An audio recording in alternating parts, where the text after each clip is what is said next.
Welcome to the e-learning platform of Dr. Bapu Sanko Institute of Engineering and Technology. Today, under the subject Concrete Technology, we are going to study the various properties of coarse aggregates. As we have learned the various properties of fine aggregates in the last lecture, today we are going to see the properties of coarse aggregate. The main properties of coarse aggregates are size, shape, surface texture, water absorption, moisture content, soundness, specific gravity, and bulk density. First, we have to know what is the coarse aggregate. The aggregates which are having the sizes more than 4.75 mm up to 80 mm, these aggregates are called as coarse aggregates. The first property of the coarse aggregate is size. The maximum up to 80 mm size of an aggregate can be used for the preparation of concrete. For ordinary construction of residential or other building, 20 mm is the maximum size that will be used. The following factors are considered while selecting the size of aggregate: thickness of member, spacing of reinforcement, and clear cover. तर course aggregate म्हणजे काय, तर असे aggregate की ज्यांची size ही 4.75 mm पेक्षा जास्त आहे. तर ही साईज किती असली पाहिजे, तर ज्यावेळी आपण हे कोर्स ॲग्रिगेट हे कन्स्ट्रक्शनसाठी किंवा कॉन्क्रिटिंगसाठी वापरलं जातं, त्यावेळी त्याची मॅक्सिमम साईज ही 80 mm पर्यंत असली पाहिजे. म्हणजे मिनिमम साईज ही त्याची 4.75 mm असणार आहे, तर मॅक्सिमम साईज ही त्याची 80 mm म्हणजे 80 mm पर्यंत असली पाहिजे. ज्यावेळी आपण एखादं रेसिडेन्शियल बंगलो असेल किंवा अपार्टमेंट असेल किंवा इतर कुठलंही नॉर्मल कॉन्क्रिटिंग वर्क असेल, त्यावेळी ते जे ॲग्रिगेट्स असतात त्या ॲग्रिगेट्सच्या पार्टिकलची साईज ही मॅक्झिमम 20 mm असली पाहिजे. आणि ज्यावेळी मास कॉन्क्रिटिंग वर्क असतं, म्हणजे रोड पेमेंटचं काम असेल, म्हणजे कॉन्क्रीट रोड्स असतील किंवा डॅम्स असतील, कॅनल्स असतील, तर अशा ठिकाणी 20 mm पेक्षा जास्त अप टू 80 mm म्हणजे 80 mm पर्यंत साईज असणारे कोर्स ॲग्रिगेट यूज केले तरी चालतील. पण नॉर्मली ज्यावेळी कोर्स ॲग्रिगेटची साईज सिलेक्ट केली जाते कॉन्क्रिटिंगसाठी, त्यावेळी हे 3 फॅक्टर कन्सिडर केले जातात, म्हणजे कुठल्या साईजेसचे कोर्स ॲग्रिगेट आपण यूज करणार आहे ते. तर त्यातला पहिला आहे तो म्हणजे thickness of member. Thickness of member म्हणजे काय, तर आपले जे कॉलम, बीम्स वगैरे जे असतात त्याचा थिकनेस किती आहे, त्या थिकनेसवरती ते कोर्स ॲग्रिगेटची साईज ही डिसाईड केली जाते. त्यानंतर स्पेसिंग ऑफ रेन्फोर्समेंट. रेन्फोर्समेंट म्हणजे काय, तर ज्यावेळी RCC स्ट्रक्चर असतं त्यावेळी त्यामध्ये जे स्टील प्रोव्हाइड केलं जातं त्याला आपण सळी म्हणतो बघा, तर त्या दोन स्टीलमधलं जे काही डिस्टन्स असतं त्याला आपण स्पेसिंग म्हणतो. तर या स्पेसिंगवरती पण काय असतं, तर त्या कोर्स ॲग्रिगेटची साईज ही डिपेंड असते. ते कोर्स ॲग्रिगेटची साईज ही नेहमी त्या स्पेसिंगपेक्षा कमी असली पाहिजे, म्हणजे काय होणार आहे, तर ते कॉन्क्रीट खालीपर्यंत पोहोचू शकणार आहे. आणि क्लिअर कवर. क्लिअर कवर म्हणजे काय, तर जे आपण एखादं कॉन्क्रिटिंग वर्क करतो त्यावेळी त्याला फॉर्मवर्क जोडणं गरजेचं असतं. तुम्ही बघितलं असाल की त्याला फळ्या वगैरे जोडलेल्या असतात, त्याचा एक मोल्ड तयार केला जातो, त्यानंतर त्यामध्ये स्टील प्रोव्हाइड केलं जातं. ठीक आहे, तर ते जे फॉर्मवर्क असतं ते फॉर्मवर्क आणि त्यानंतर ते रेन्फोर्समेंट प्रोव्हाइड केलेलं असतं, या दोन्हीतलं जे काही डिस्टन्स असतं त्याला आपण क्लिअर कवर म्हणतो. तर हे क्लिअर कवर जे काही असतं त्याच्यावरती सुद्धा त्या कोर्स ॲग्रिगेटची साईज डिपेंड असते. Next property of an aggregate is the shape of aggregate. The classification of aggregate according to their shape is rounded aggregates, irregular aggregates, angular aggregates, and flaky aggregates.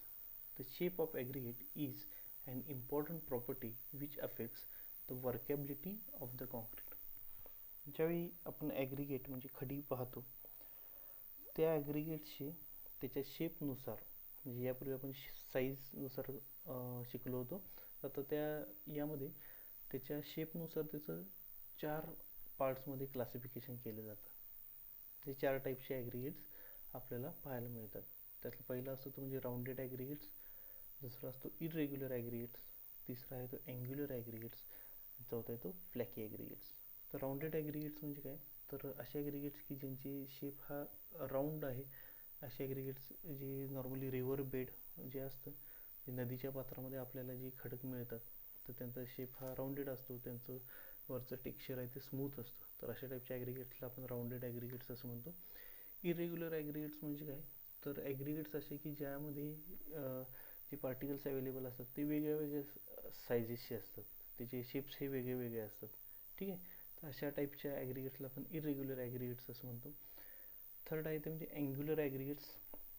Angular aggregates म्हणजे काय, तर जी normal आपण खडी पाहतो जी कॉन्क्रिटिंगसाठी use केली जाते majorly, तर त्यामध्ये जे ॲग्रिगेट्स असतात तर त्यांचे शेप हे अँग्युलर असतात, म्हणजे ते पॉइंटेड असतात, त्यांच्या एजेस हे शार्प असतात आणि त्यांचं जे काही सरफेस टेक्स्चर असतं ते स्मूथ नसतं, थोडंसं रफ असतं. तर अशा टाईपच्या ॲग्रिगेट्सला आपण अँग्युलर ॲग्रिगेट्स असं म्हणतो. आणि last one is the flaky ॲग्रिगेट्स. तर फ्लॅकी ॲग्रिगेट्स म्हणजे काय, तर तुम्ही त्या चपटे स्टोन्स पाहिले असतील की ज्याची थिकनेस एकदम मिनिमम असते आणि ज्याची विड्थ जी काय आहे ती एकदम जास्त असते, बरोबर. तर अशा टाईपच्या स्टोन्सना आपण फ्लॅकी ॲग्रिगेट्स असं म्हणतो. म्हणजे अशा टाईपचे जे काही ॲग्रिगेट्स आहेत ते कधीतरीच कॉन्क्रिटिंगसाठी यूज केले जातात. मग इथं समजण्यासारखं काय आहे, तर जे ॲग्रिगेट्स असतात त्याचे टोटल 4 शेप्स असतात. तर राऊंडेड ॲग्रिगेट्स म्हणजे असे ॲग्रिगेट्स की ज्यांचे शेप हे राऊंडेड आहे. इरेग्युलर ॲग्रिगेट्स म्हणजे ॲग्रिगेट्स की ज्यामध्ये जे पार्टिकल्स अवेलेबल असतात त्यांचे शेप्स हे वेगळे वेगळे असतात, डिफर करतात एकमेकापासून. Third is the angular aggregates. Angular aggregates म्हणजे काय, तर this is the most important type of aggregate which is use for the major concreting work, की ज्यामध्ये त्या ॲग्रिगेटचे शेप्स हे अँग्युलर असतात, की ज्याच्या एजेस या शार्प असतात, त्याचा सरफेस हा रफ असतो. Last one is the flaky aggregates. Flaky aggregates म्हणजे काय, तर असे ॲग्रिगेट्स की ज्याची विड्थ जास्त आहे पण ज्याची थिकनेस एकदम कमी आहे. ठीक आहे, तर अशा टाईपच्या ॲग्रिगेट्सला आपण फ्लॅकी ॲग्रिगेट्स असं म्हणतो. Rounded aggregates, it has 31% to 36% void ratio. It is not suitable for major concreting work. जे जो व्हॉइड रेशो असतो तो 31 ते 36% दरम्यान असतो आणि it is not suitable for the major concreting work. म्हणजे कुठल्याही कॉन्क्रिटिंग वर्कसाठी जे इम्पॉर्टंट असतं अशा ठिकाणी राऊंडेड ॲग्रिगेट्स वापरले जात नाहीत. Irregular aggregates, it has different types of shapes and their void ratio is around 36 to 38%. जी मगाशी मी सांगितल्या पद्धतीनं, तर असे ॲग्रिगेट्स की ज्यामध्ये वेगळे वेगळे शेप्स असतात, अशा शेप्सवाल्या ॲग्रिगेटला आपण इरेग्युलर ॲग्रिगेट्स म्हणतो, की ज्याचा व्हॉइड रेशो हा 36 to 38% असतो. These are suitable for the medium quality concreting work. म्हणजे जे जास्त इम्पॉर्टंट पण नाही आहे आणि लेस इम्पॉर्टंट पण नाही आहे, अशा टाईपच्या कॉन्क्रिटिंगसाठी इरेग्युलर ॲग्रिगेट्स यूज केले जातात. Third one is the angular aggregates. This type of aggregates are having sharp edges and rough surface. It has better interlocking property. The void ratio is in between 38% to 48%. This type of aggregates are used for the important concreting work. मी सांगितल्या पद्धतीनं angular ॲग्रिगेट्स हे सगळ्यात जास्त important वर्कसाठी use केले जातात, की ज्याचे edges हे शार्प असतात, त्याचा सरफेस हा रफ असतो आणि त्यामुळे काय होतं की याच्यामध्ये बेटर इंटरलॉकिंग प्रॉपर्टी असते. म्हणजे ज्यावेळी आपण हे ॲग्रिगेट्सपासून कॉन्क्रीट तयार करतो आणि त्याचं कॉम्पॅक्शन केलं जातं त्यावेळी दोन ॲग्रिगेट्स जे पार्टिकल्स असतात त्यामध्ये प्रॉपर इंटरलॉकिंग होतं, जे ते एकमेकात फिट बसतात. त्यामुळे ऑटोमॅटिकली काय होतं की त्या कॉन्क्रिटिंगचा जो मेंबर असतो त्याची स्ट्रेंथ ही आपल्याला चांगली मिळते. याचा व्हॉइड रेशो जो काय आहे तो 38% to 48%च्या दरम्यान असतो. आता व्हॉइड रेशो म्हणजे काय, it is the ratio of volume of voids to the total voids. आणि व्हॉइड्स म्हणजे काय, तर दोन पार्टिकल्समध्ये जी व्हेकंट प्लेस असते, व्हेकंट स्पेस असते, त्या स्पेसला आपण व्हॉइड्स असं म्हणतो. ती जेवढी जास्त असणार आहे तेवढा तुमचा व्हॉइड रेशो हा काय असणार आहे, कमी असणार आहे. Flaky aggregates, this type of aggregates have sharp edges and less thickness as compared to its length. म्हणजे फ्लॅकी ॲग्रिगेट्स म्हणजे काय, तर त्याचे एजेस हे शार्प असतात आणि थिकनेस ही अगदी कमी असते पण त्याची लेंथ जास्त असते. This type of aggregates are suitable only for low grade concreting work. म्हणजे जिथं जास्त इम्पॉर्टंट कॉन्क्रिटिंग वर्क नसेल, म्हणजे एखादी कंपाऊंड वॉल असेल किंवा एखादं PCC वर्क असेल किंवा एखादा पार्किंगचा फ्लोअर असेल आउटसाईडला, अशा ठिकाणी काय केलं जातं, तर फ्लॅकी ॲग्रिगेट्स नॉर्मली यूज केले जातात. Surface texture. तर सरफेस टेक्स्चर म्हणजे काय? It is the degree of smoothness or roughness of a particle surface of an aggregate. The surface of the aggregate may be smooth, polished or rough. The rough surface has more specific surface area as compared to the smooth surface for bonding with cement paste. Therefore, rough surface aggregates gives more strength than smooth surface aggregates. Hence, rough surface aggregates are used for important concreting work while smooth surface aggregates are used for unimportant work. तर surface texture म्हणजे काय?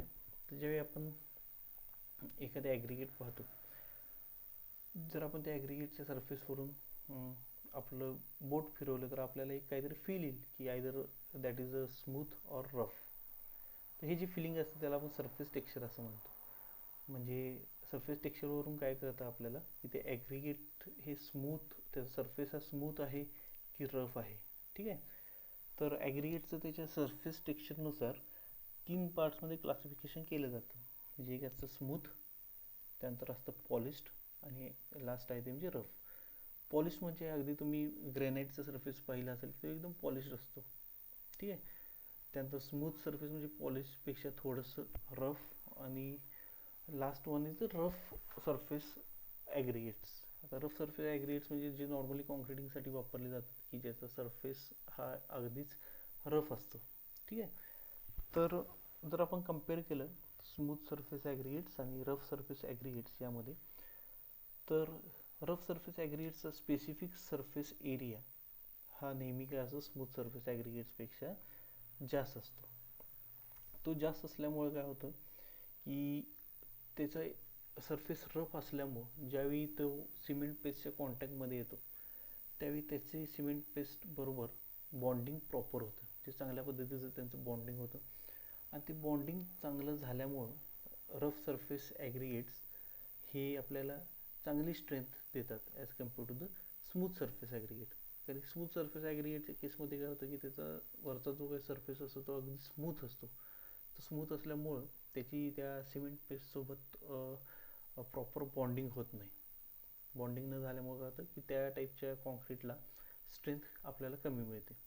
म्हणून rough surface ॲग्रिगेट्स हे नेहमी important concreting वर्कसाठी वापरले जातात आणि smooth surface aggregate हे नेहमी अनइम्पॉर्टंट कॉन्क्रिटिंग वर्कसाठी यूज केले जातात. Next property of coarse aggregate is water absorption. The water absorption of coarse aggregate is measured by the percent increase in weight of an oven dry sample after immersion in water for 24 hours. Due to moisture present around aggregate particle, it contributes extra water to the concrete mix design and it increases water cement ratio of the concrete. If the aggregates are completely dry, it absorbs water from mixed water and it affects the workability of concrete. तर next property म्हणजे water absorption आहे. तर water absorption म्हणजे काय? तर जेव्हा आपण aggregate use करतो कॉन्क्रिटिंग पर्पजसाठी, तर त्यावेळी त्यामध्ये आपण वॉटर ॲड करतो. तर हे ॲग्रिगेट्स त्यातलं थोड्याफार अमाऊंटमध्ये वॉटर हे काय करतात ॲब्सॉर्ब करतात, शोषून घेतात. ते आपण जे ॲग्रिगेट्स यूज करणार आहे ते एक्झॅक्ट किती पर्सेंट ऑफ वॉटर ॲब्सॉर्ब करतात हे आपल्याला माहीत असणं गरजेचं आहे. अदरवाईज काय होणार आहे की त्या कॉन्क्रीटमध्ये आपण जे काही वॉटर ॲड केलेलं आहे त्याचं पर्सेंटेज चुकण्याची शक्यता असते. ठीक आहे.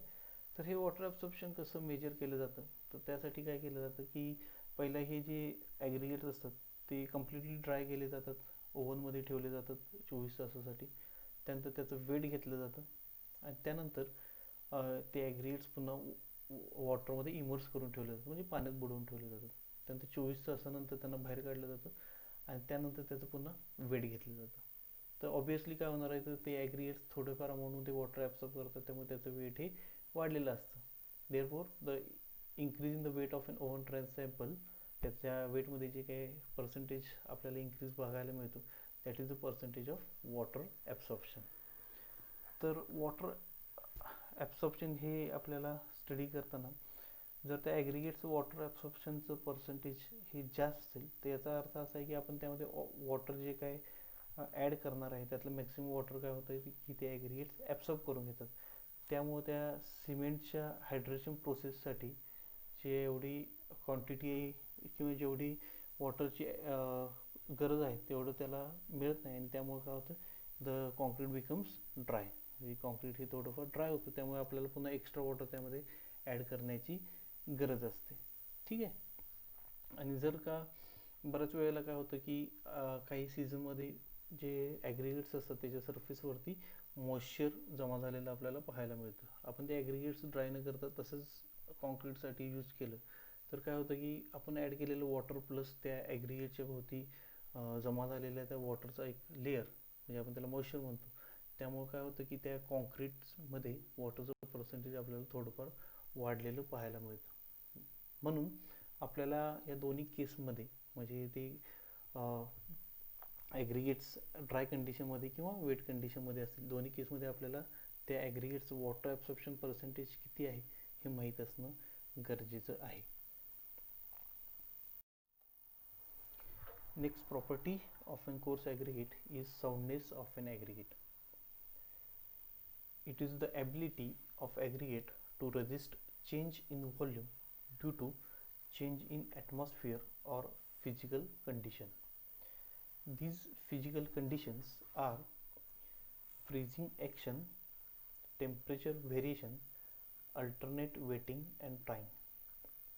तर साऊंडनेस प्रॉपर्टी म्हणजे काय आहे, तर ज्यावेळी आपण ॲग्रिगेट हे कॉन्क्रीटमध्ये यूज करतो तर ते जे कॉन्क्रीट मेंबर्स असतात, म्हणजे स्लॅब्स असतील, कॉलम्स असतील, बीम्स असतील, किंवा आपण रोड पेमेंट्स असतील, डॅम असेल, कॅनल असेल, तर हे जे कॉन्क्रीट मेंबर्स असतात ते वेगळ्या वेगळ्या ॲटमॉस्फेरिक कंडिशनला फेस करत असतात.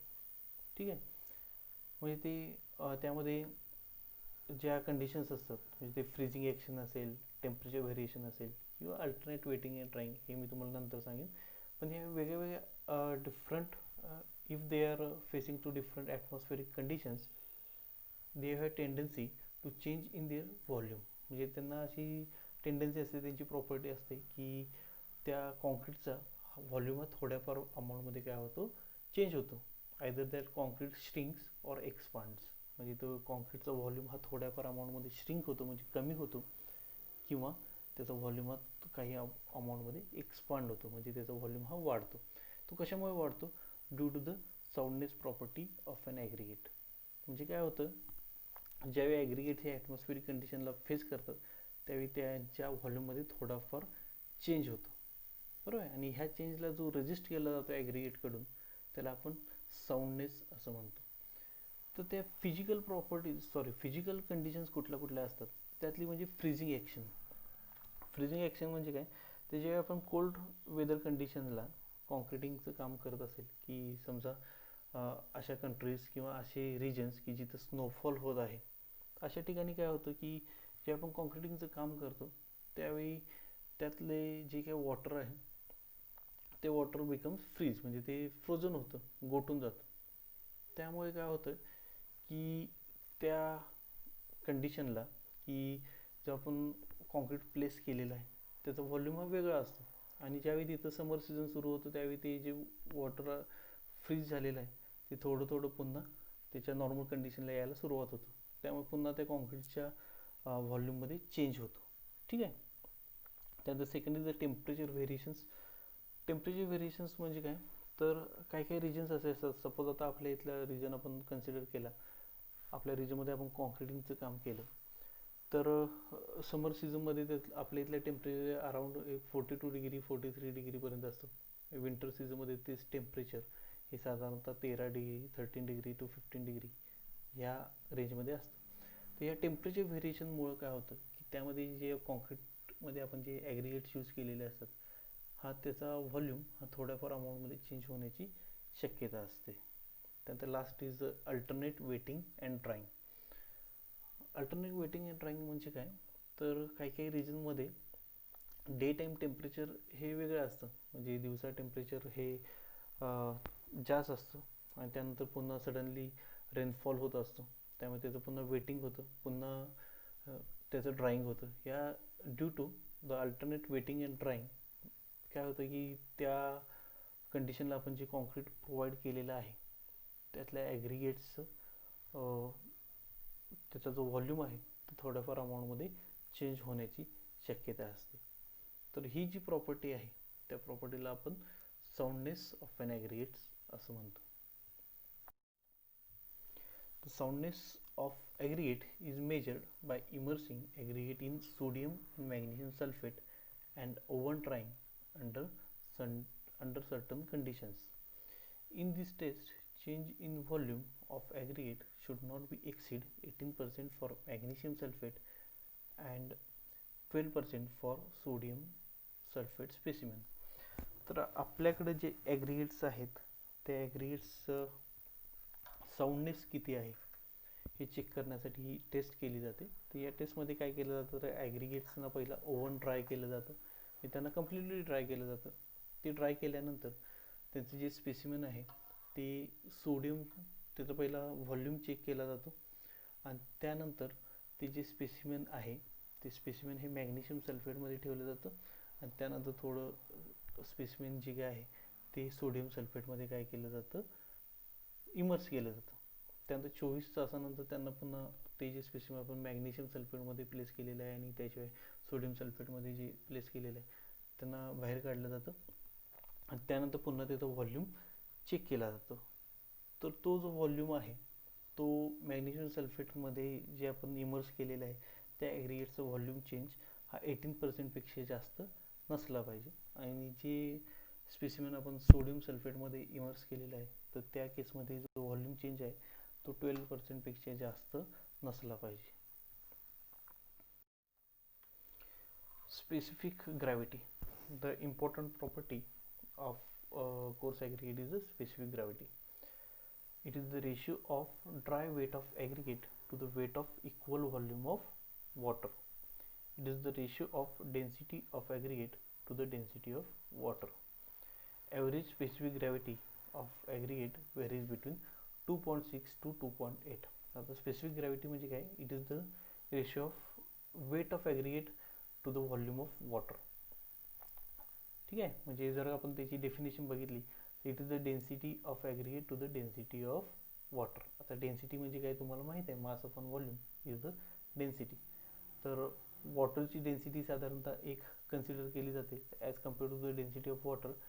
तर specific gravity of an aggregate coarse aggregate is varies between 2.6 to 2.8. Procedure to calculate specific gravity. तर स्पेसिफिक ग्रॅव्हिटी कशी मेजर केली जाते तर त्याची आपण प्रोसिजर बघूया.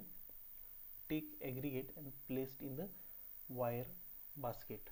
म्हणजे वायर बास्केट म्हणजे एक जी वायर मेश असते म्हणजे जाळी असणारे एक बास्केट असतं.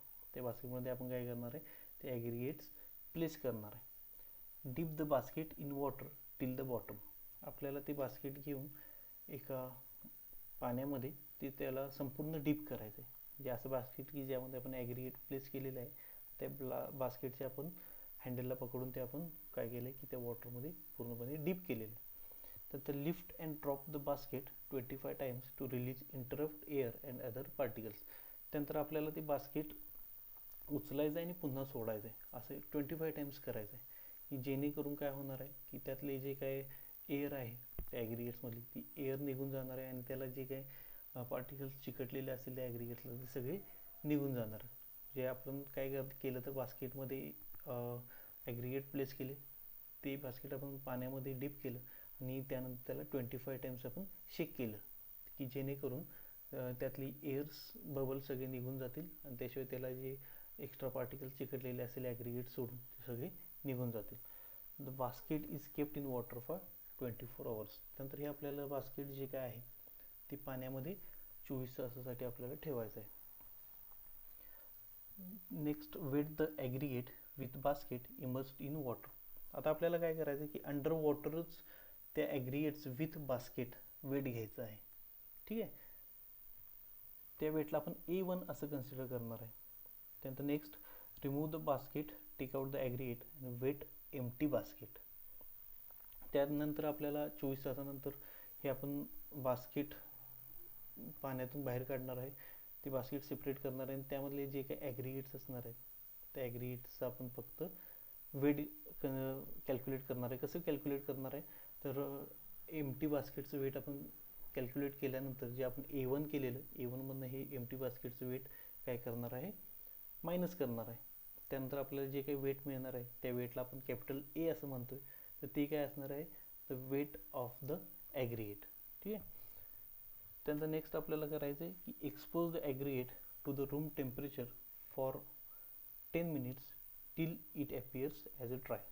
त्यानंतर हे जे ॲग्रिगेट्स आपण बाहेर काढलेले आहेत ज्यांचं आपण वेट घेतलेलं आहे ॲक्च्युअल वेट ते ॲग्रिगेट्स एका पेपरवरती आपल्याला ते स्प्रेड करून ठेवायचे आहेत पसरून ठेवायचे आहेत की टिल इट बिकम्स ड्राय. म्हणजे ते ड्राय होईपर्यंत आपल्याला ते पसरून ठेवायचं आहे. त्यानंतर त्याचा सरफेस आपल्याला थोडाफार ड्राय झालेला पाहायला मिळेल. तर weight the aggregate in the room temperature. त्यानंतर आपल्याला काय करायचं की ज्यावेळी ते सरफेस ड्राय होतात त्यावेळी पुन्हा त्याचं काय करायचं आहे की त्याचं वेट घ्यायचं आहे. त्या वेटला आपण कॅपिटल B असं म्हणणार आहे. तर keep the aggregate in oven at 110 degree Celsius for 24 hours. त्यानंतर हे ॲग्रिगेट्स आपल्याला ओव्हनमध्ये ठेवायचे आहेत की ज्याचं टेम्परेचर हे 110 डिग्री सेल्सिअस आहे. आणि किती वेळासाठी ठेवायचं तर 24 hours. ठीक आहे. आणि त्यानंतर 24 hours नंतर आपण ते ॲग्रिगेट्स बाहेर काढणार आहे. त्याला कूल करणार आहे म्हणजे ते थंड झाल्यानंतर त्यानंतर त्याचं पुन्हा आपण वेट घेणार आहे. त्या वेटला आपण कॅपिटल C असं म्हणतो. ठीक आहे. आणि त्यानंतर फायनली आपण स्पेसिफिक ग्रॅव्हिटी कशी कॅल्क्युलेट करणार तर C आपण into the bracket capital B minus capital A. तर यामध्ये C म्हणजे काय आहे तर weight of the oven dry aggregates. ठीक आहे. B म्हणजे काय तर weight of the aggregates at room temperature. आणि A म्हणजे काय तर weight of the aggregate under water. म्हणजे त्यामध्ये आपण बघितलेलं की बास्केटचं वेट आपण मायनस केलेलं टोटल ॲग्रिगेटच्या वेटमधून. ठीक आहे. तर अशा पद्धतीनं आपण काय करू शकतो तर स्पेसिफिक ग्रॅव्हिटी कॅल्क्युलेट करू शकतो. याचा व्हिडिओ मी तुम्हाला शेअर करतो तो तुम्ही नक्की पहा. Next property is bulk density. Bulk density, it is the ratio of dry weight of aggregate to the volume of aggregate. The bulk density of an aggregate depends upon the following factors. Rounded particles has low bulk density due to more voids. Voids between particles are depends upon the various interlocking properties of different particle shapes. Therefore, lesser will be the voids causes greater bulk density. Greater degree of compaction gives greater density. Increase in grading pattern increases bulk density because graded aggregates have less voids. Bulk density is equal to net weight of aggregate in kg upon volume of container in liter. तर bulk density म्हणजे काय it is the ratio of dry weight of aggregate to the volume of aggregate. Density म्हणजे काय मुळात तर it is the ratio of weight to the volume. आणि weight हे नेहमी kg मध्ये मेजर केलं जातं. ठीक आहे. आणि व्हॉल्यूम या केसमध्ये आपण लिटरमध्ये मेजर करणार आहे.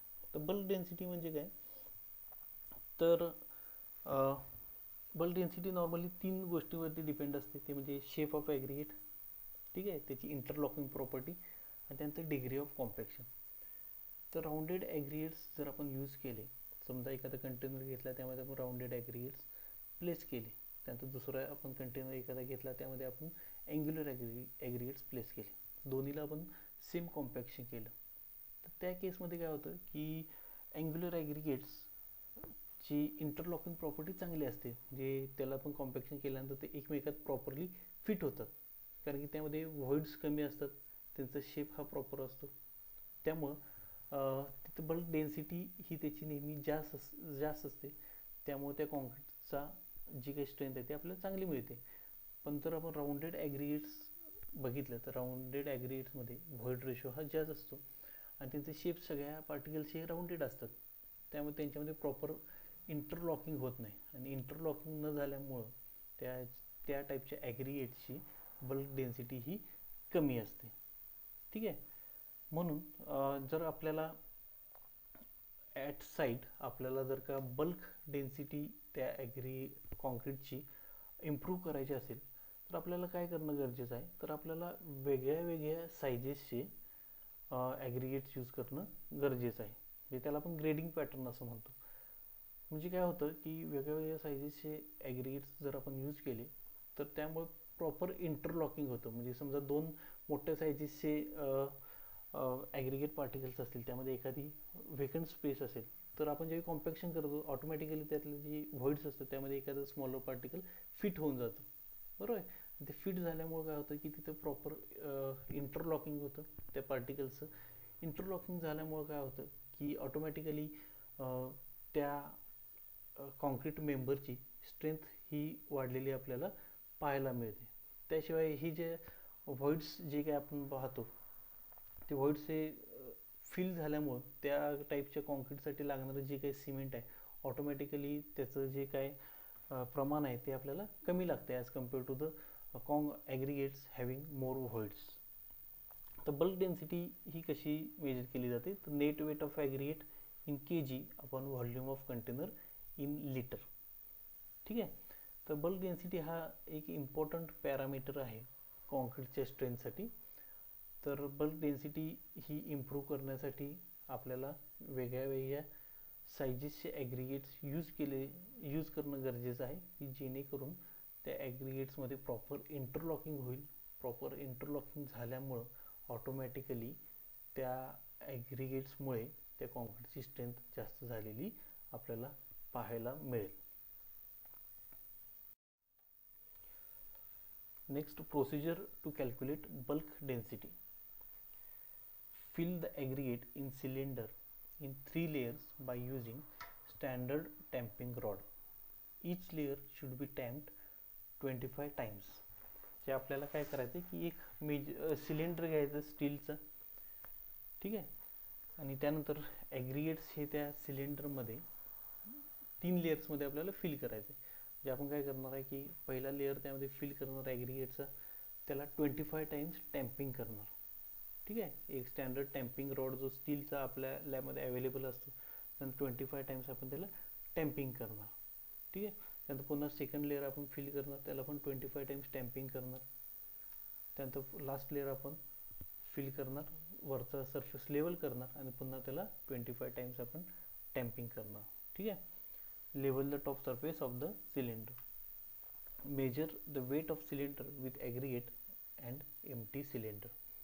तर आता आपल्याकडे एक सिलेंडर आहे की ज्यामध्ये आपण काय केले की ते ॲग्रिगेट्सचं प्रॉपर कॉम्पॅक्शन व्हावं म्हणून आपण त्याला टॅम्पिंग केलेलं आहे 25 टाइम्स आणि त्यानंतर ते ॲग्रिगेट्स फिल केलेलं आहे. तर आता आपल्याला ते सिलेंडर प्लस त्यातलं ॲग्रिगेट याचं वेट घ्यायचं आहे. ठीक आहे. आणि त्यानंतर त्यातले ॲग्रिगेट्स आपल्याला रिमूव्ह करायचे आणि फक्त एम्प्टी सिलेंडर जे काय आहे त्याचं वेट घ्यायचं आहे. जे त्यावरून आपल्याला काय मिळणार आहे, net weight of aggregate in kg. जे आपण काय केलं की पहिला ॲग्रिगेट प्लस सिलेंडर याचं वेट घेतलं आणि त्यानंतर त्यातून एम्प्टी सिलेंडरचं वेट मायनस केलं, म्हणजे त्यातून आपल्याला मिळालं ते म्हणजे net weight of aggregate in kg. त्यातून नेक्स्ट आपल्याला काय करायचं आहे, measure the dimensions of the cylinder and find its volume in litres. आपल्याकडे जे सिलेंडर आपण जे यूज करतोय आता त्याची आपल्याला डायमेन्शन सगळी मेजर करायचे. ठीक आहे. आणि त्यानंतर त्याचा व्हॉल्यूम जो काय आहे तो व्हॉल्यूम आपल्याला लिटरमध्ये कॅल्क्युलेट करायचा आहे. The ratio of net weight of aggregate to the volume of aggregate gives bulk density in kg per litre. म्हणजे आपण काय केलं तर net weight of aggregate measure केलं आणि त्यानंतर त्या ॲग्रिगेट्स त्यातलं जे सिलेंडर आहे सिलेंडरच्या डायमेन्शन्स आपण मेजर केल्या आणि त्या डायमेन्शनवरून त्याचं व्हॉल्यूम कॅल्क्युलेट केलं लिटरमध्ये. म्हणून आपण बल्क डेन्सिटी ही या फॉर्म्युलावरून कॅल्क्युलेट करू शकतो की net weight of aggregate in kg upon volume of container in litre. तर नेक्स्ट जी प्रॉपर्टी आहे ती म्हणजे ग्रेडिंग ऑफ कोर्स ॲग्रिगेट. तर ग्रेडिंग ऑफ कोर्स ॲग्रिगेट म्हणजे काय, the aggregate contains almost 80% volume of total concrete. म्हणजे जर का आपण कॉन्क्रीटचा व्हॉल्यूम बघितला तर त्या व्हॉल्यूमच्या 80% जो काय व्हॉल्यूम आहे तो कोर्स ॲग्रिगेटनंच ऑक्युपाय केलेला असतो. इवन आपण एखाद्या कॉन्क्रीट मेंबरचं वेट जर केलं त्याच्या टोटल वेटच्या 50 to 70% वेट हे त्यातल्या कोर्स ॲग्रिगेट्सच असतं. त्यामुळे the strength of concrete is depend upon good gradation of aggregate. म्हणजे त्या कॉन्क्रीटची स्ट्रेंथ ही त्याच्या ग्रेडेशनवरती डिपेंड असते. आणि ग्रेडेशन म्हणजे काय, the aggregate should contain all the standard sizes in required proportion so that it will have minimum व्हॉइड्स.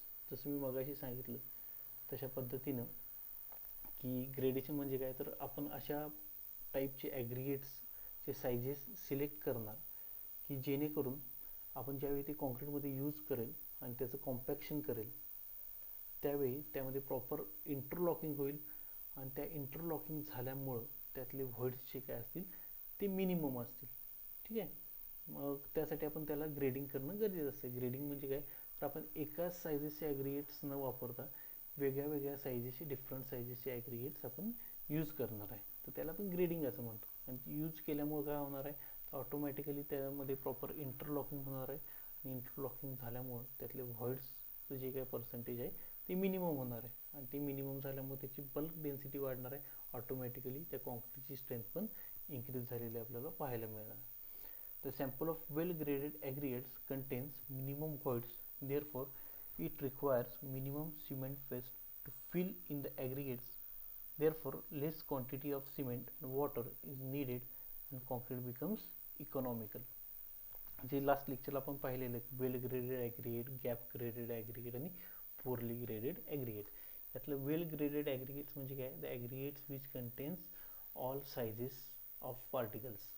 ठीक आहे. तर अशा टाईपचे ॲग्रिगेट्स आपण यूज केल्यामुळं काय होणार आहे, तर त्यातलं व्हॉइड्सचं पर्सेंटेज हे एकदम मिनिमम असणार आहे. आणि ते मिनिमम असल्यामुळं ते व्हॉइड्स फिल करण्यासाठी जी सिमेंट पेस्ट लागणार आहे त्याचं पर्सेंटेज पण ऑटोमॅटिकली कमी असणार आहे.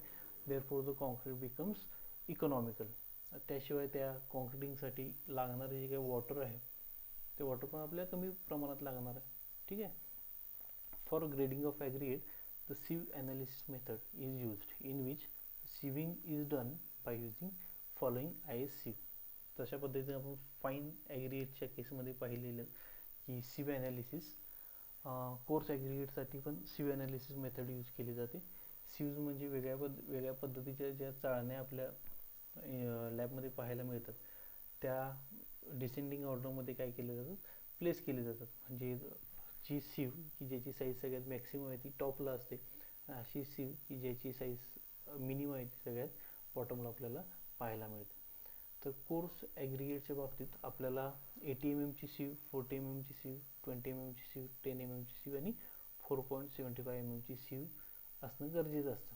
ह्या सिव्ह ज्या आहेत त्या डिसेंडिंग ऑर्डरमध्ये प्लेस केले जातात. म्हणजे सगळ्यात टॉपला 80 mm ची सिव्ह असणार आहे, त्याखाली 40 mm ची सिव्ह असणार आहे, त्यानंतर 20 mm ची सिव्ह असणार आहे, खाली 10 mm आणि नंतर 4.75 mm. कारण की कोर्स ॲग्रिगेटची सगळ्यात लोएस्ट साईज जी काय असते ती 4.75 mm असते.